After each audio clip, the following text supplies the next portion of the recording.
আসসালামু আলাইকুম।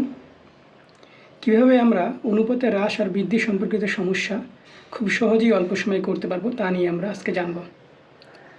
যে কোনো সংখ্যাকে a:b অনুপাতে হ্রাস বা বৃদ্ধি করলে নতুন সংখ্যা হবে যে কোনো সংখ্যা ইন্টু a/b। সহজে আমরা একটা করে বোঝার চেষ্টা করি। যে প্রথম যে উদাহরণটা সেখানে দেওয়া আছে 24কে 7:6 অনুপাতে বৃদ্ধি করলে নতুন সংখ্যা কত হবে। তো আমাদের সূত্র অনুযায়ী যে কোনো সংখ্যা, অর্থাৎ এখানে 24 যে কোনো সংখ্যা এবং ইন্টু এ হচ্ছে এখানে প্রথম অনুপাতের যে রাশিটা 7 ইন্টু ডিভাইড বাই বি বলতে এখানে 6। তা আমরা যদি কাটাকাটি করি 6 × 6 4 × 6 24, 4 × 7 28। সুতরাং আমাদের নতুন যে সংখ্যাটা সেটা হবে 28।